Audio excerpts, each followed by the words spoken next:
Hello दोस्तों, स्वागत है आपको शिक्षा सूत्र पर। आज हम लोग बात करने वाले हैं एनसीईआरटी क्लास 7 की अध्याय 12, जो कि क्या है, वन हमारा जीवन रेखा।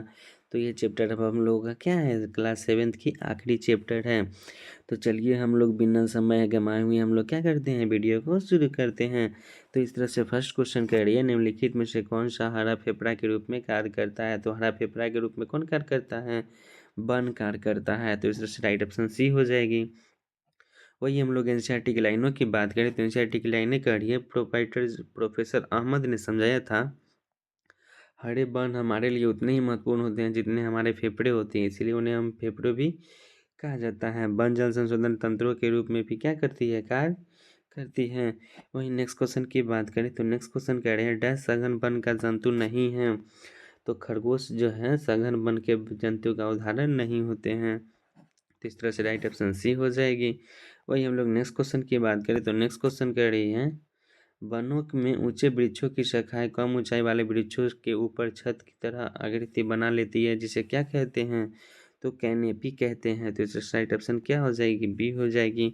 वही हम लोग एनसीईआरटी की लाइनों की बात करें तो एनसीईआरटी की लाइनें करिए, प्रोफेसर अहमद ने बच्चों के ऊपर की ओर देखकर यह नोट कराने को कहा कि वन में ऊंचे वृक्ष की शाखाएं किस प्रकार कम ऊंचाई के वृक्षों के ऊपर छत की तरह दिखाई देती है। उन्हें बताया कि यह क्या है, बितान यानी कि कैनोपी कहलाता है। वही नेक्स्ट क्वेश्चन की बात करें तो नेक्स्ट क्वेश्चन कह रही है, जलवायु परिस्थितियों में भिन्नता के कारण होती है। तो क्या हो जाएगी, दोनों दोनों कथन क्या हो जाएगी, सही हो जाएगी, जो कि पादपों में भिन्नता होती है और जंतुओं में भी भिन्नता होती है। इस तरह से नेक्स्ट क्वेश्चन की बात करें तो नेक्स्ट क्वेश्चन कह रही है, जलवायु परिस्थितियों के कारण पृथ्वी के मतलब जो वृक्ष होते हैं और अनेक प्रकार के पादप भी होते हैं, किसमें भिन्नताएं पाई जाती हैं। जंतुओं के प्रकार भी विभिन्न वनों में क्या होते हैं, भिन्न होते हैं। तो ये किस कारण से होते हैं, उपरोक्त में से कथन सही को बताना है। तो इस तरह से राइट ऑप्शन क्या हो जाएगी, बी हो जाएगी, जो कि 2 और 4 गर्म और आर्द्र इस कारण से क्या होता है, क्षयमान पदार्थ होते हैं। तो इस तरह से राइट ऑप्शन क्या हो जाएगी, बी हो जाएगी। देखिए जो क्या कह रहे हैं, 2 और 4 क्या है, सही है। वही हम लोग एनसीईआरटी की लाइनों की बात करें तो एनसीईआरटी की लाइनें कह रही है, वन भूमि की सतह पर हरे रंग की दिखाई देती है, वह सूखी या क्षयमान पत्तियां फलों, बीजों और टहनियों और छोटे क्या होती है, शाखों से ढकी हुई थी। क्षयमान पदार्थ आर्द्र और क्या होते हैं, गर्म होते हैं। वही नेक्स्ट क्वेश्चन की बात करें तो नेक्स्ट क्वेश्चन कह रही है, निम्नलिखित में से कौन सी खाद्य श्रृंखला का सही अनुक्रम है। तो ऑप्शन ए जो दे रखा है यही क्या है, खाद्य श्रृंखला का सही अनुक्रम है, जो कि घास कीड़े को खाती है, कीड़े मेढक को खाती है, मेढक को सांप खाती है, सांप निगलती है, खाती नहीं है, और सांप को कौन खाता है, चील खाता है। तो इधर से राइट ऑप्शन क्या हो जाएगी, ए हो जाएगी। वही हम लोग नेक्स्ट क्वेश्चन की बात करें तो नेक्स्ट क्वेश्चन कह रही है,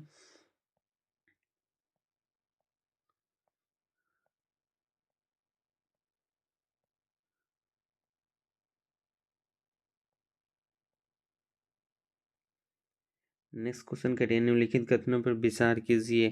गोंद जो होते हैं जंतु से प्राप्त होते हैं, शीशम से काष्ठ प्राप्त होता है। तो इस राइट ऑप्शन क्या हो जाएगी, बी हो जाएगी, जो कि शीशम से क्या होता है, काष्ठ प्राप्त होता है।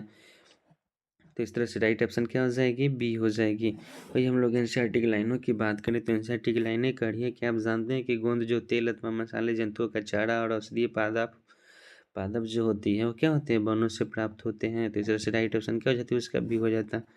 ये हम लोग नेक्स्ट क्वेश्चन की बात करें तो नेक्स्ट क्वेश्चन कह रही है, निम्नलिखित कथनों पर विचार कीजिए और उपरोक्त में से कौन कथन सही है उसको बतानी है। तो दोनों ही कथन क्या है, सही है। तो हम लोग पढ़ते हैं, ऑप्शन ए कह रहा था, किसी वृक्ष का शाखीय भाग तने से ऊपर उठता जाता है तो शिखर कहलाता है। आकृति और आमाप में परस्पर भिन्न होते हैं, इसी कारण किसी भी वन में ऊंचाइयों की 36 परतें क्या होती है, बनी होती है, इसे अधोतल कहते हैं। तो इस तरह से राइट ऑप्शन क्या हो जाएगी, दोनों हो जाएगी, जो कि दोनों क्या है, सही है। वही हम लोग इसके एनसीईआरटी की लाइनों की बात करें तो एनसीईआरटी की लाइनें कह रही हैं, उन्होंने प्रोफेसर अहमद ने उन्होंने क्या यह भी बताया था कि किसी भी वृक्ष की शाखा तने से ऊपर उठ जाता है तो शिखर कहलाता है। प्रोफेसर अहमद ने बताया कि वृक्षों के शिखर की आकृति और अमाप जो होती है साइज परस्पर भिन्न होते हैं, इसी कारण से किसी भी वन में विभिन्न ऊंचाइयों पर 36 परतें बनी होती है, इन्हें क्या कहते हैं, अधोतल कहते हैं। वही हम लोग नेक्स्ट क्वेश्चन की बात करें तो नेक्स्ट क्वेश्चन कह रही है, निम्नलिखित में से सत्य कथन कौन सा है। तो असत्य कथन कौन हो जाएगी, सी हो जाएगी, जो कि वन का प्रत्येक भाग अन्य भागों से स्वतंत्र होते हैं, यही क्या हो जाएगा, सत्य है।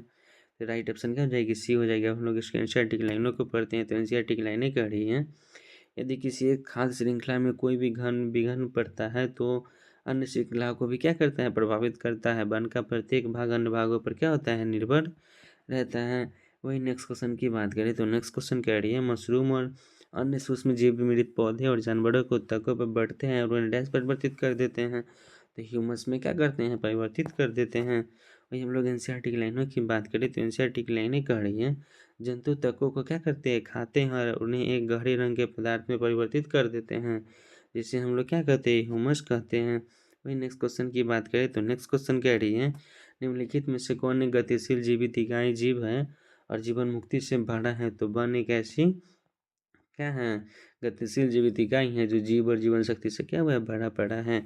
वही हम लोग नेक्स्ट क्वेश्चन की बातें करें तो नेक्स्ट क्वेश्चन से पहले एनसीईआरटी की लाइनें हैं, तो एनसीईआरटी की लाइनें क्या कह रही हैं, मांसपेशियों के लिए भोजन की अधिक उपलब्धता जंतुओं की विविध किस्में वन की पुनर्जनन में वृद्धि में क्या करती है, सहायक होती है। अपघटक वन में उगने वाले पदार्थों के लिए पोषक तत्वों की आपूर्ति को बनाए रखने में सहायक होते हैं। इस प्रकार वन एवं गति की सजीव क्या होती है, इकाई होती है जो जीवन और जीवन दक्षता से क्या होते हैं, भरपूर होते हैं। तो इस तरह से हम लोगों का क्या हो गया, 7 चैप्टर जो कि 7th क्लास की सारी चैप्टर क्या हो गई, एक एक करके ख़त्म हो गई। तो आप लोगों के लिए कैसी लग रही है वीडियो, अगर अच्छी लग रही हो तो क्या कर दें, दोस्तों में शेयर कर दें और वीडियो को क्या करते रहें, लाइक करते रहें और हमारे चैनल को क्या कर दें, सब्सक्राइब कर दें। अब हम लोग अगले वीडियो के माध्यम से क्लास 8 के फर्स्ट चैप्टर को करेंगे। तो तब तक के लिए थैंक यू, जय हिंद।